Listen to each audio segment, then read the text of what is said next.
Hi friends, எல்லாருக்கும் வணக்கம். இன்றைக்கி நம்மளோட வீடியோவில் பார்த்திங்கன்னா சூப்பரான ஒரு ஸ்நாக்ஸ் ரெசிபி தான் பார்க்க போகிறோம்.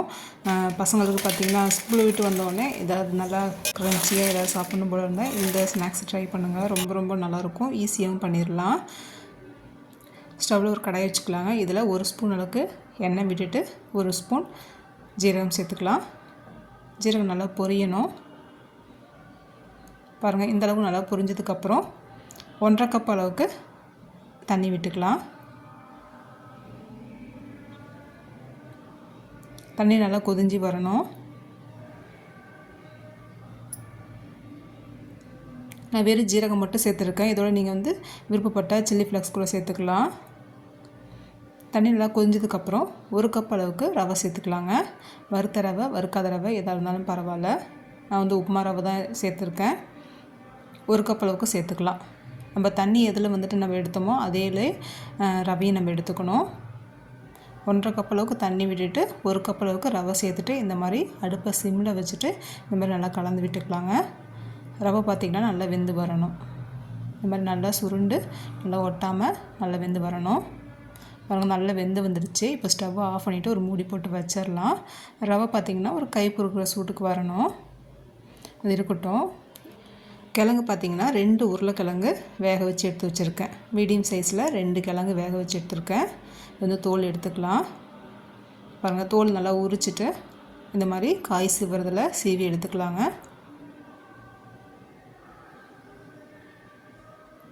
பாருங்கள், இந்த மாதிரி நல்லா சீவி எடுத்துக்கலாம். ரவையும் பார்த்திங்கன்னா ஓரளவுக்கு ஆறி வந்திருக்கு. நல்லா கை பொறுக்கிற சூட்டில் இருக்குது. கையில் லைட்டாக எண்ணெய் விட்டுட்டு ரவையை நல்லா பிசைஞ்சு எடுத்துக்கலாங்க. நல்லா எப்படி நம்ம சப்பாத்தி மாவு பிசைவோமோ அதே மாதிரி நல்லா அழுத்தம் கொடுத்து நல்லா பிசைஞ்சிக்கலாம். பிசைஞ்ச ரவையோட நம்ம சீவி வச்சுருக்க உருளைக்கிழங்கையும் சேர்த்துக்கலாம். இதோட இந்த மாவுக்கு தேவையான உப்பு சேர்த்துக்கலாங்க. சேர்த்துட்டு நல்லா பிசைஞ்சிக்கலாம். நல்லா உருளைக்கிழங்கு ரவை மாவு நல்லா ஒன்று சேர்ந்து வரணும்.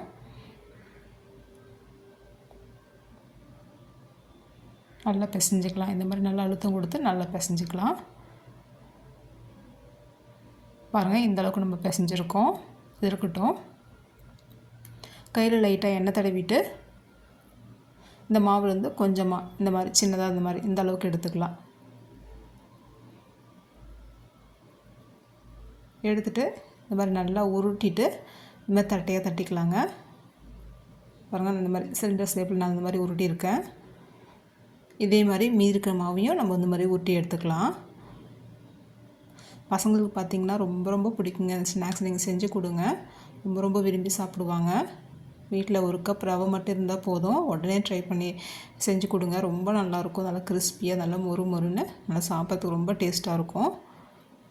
பாருங்கள், இந்த மாதிரி நம்ம எல்லா மாவுமே இந்த மாதிரி உருட்டி எடுத்துகிட்டு நல்லா சூடான ஆயிலில் நல்லா பொரித்து எடுத்துக்கலாம். அடுப்பை மீடியம் ஃப்ளேமில் வச்சுட்டு பொரித்து எடுத்துக்கலாங்க. நல்லா மேலே மட்டும் கரிஞ்சு போயிடும். உள்ளே வேகாமல் சவுச்சவுன்னு இருக்கிற மாதிரி இருக்கும். நல்லா கிறிஸ்பியாக இருந்தால் தான் நமக்கு சாப்பிட நல்லாயிருக்கும்.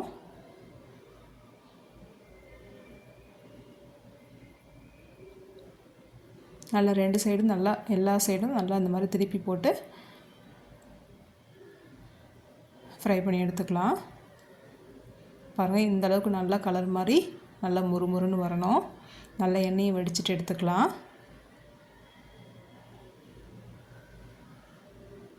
இதே மாதிரி மீதி இருக்கிறதே இந்த மாதிரி உருட்டிட்டு பொரித்து எடுத்துக்கலாங்க.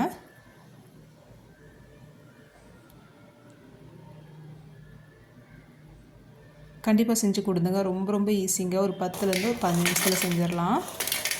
ரொம்ப ஈஸியாக பண்ணிடலாம். நல்லா முறுமுறுன்னு நல்லா சாப்பிட்றதுக்கு நல்லா டேஸ்ட்டாக இருக்குங்க. நான் காரம் எதுவும் சேர்க்கல. நீங்கள் விருப்பப்பட்டால் சில்லி ஃப்ளக்ஸ் சேர்த்துக்கோங்க. லைட்டாக காரம் தெரியும். நான் வெறும் உப்பு ஜீரகம் மட்டும் சேர்த்துருக்கேன். ரொம்ப நல்லாயிருக்கும். நான் புளிப்பு இனிப்பு கலந்த மாதிரி சட்னி ரெடி பண்ணி இதுக்கு பசங்களுக்கு கொடுத்தேன். ரொம்ப நல்லாயிருக்குன்னு சொன்னாங்க. இதோட நீங்கள் சாஸோட கூட வச்சு சாப்பிட்லாம். ரொம்ப நல்லாயிருக்கும். நல்லா மொறுமொறுன்னு சாப்பிட நல்லாயிருக்கும். ஓகே ஃப்ரெண்ட்ஸ், இந்த ஸ்நாக்ஸ் ரெசிபி பிடிச்சிருந்ததுன்னா கண்டிப்பாக கமெண்ட் பண்ணுங்கள். செஞ்சு பார்த்துட்டு நம்ம வீடியோ புதுசாக பார்க்குறீங்கன்னா கண்டிப்பாக சப்ஸ்கிரைப் பண்ணுங்கள் ஃப்ரெண்ட்ஸ். தேங்க்யூ.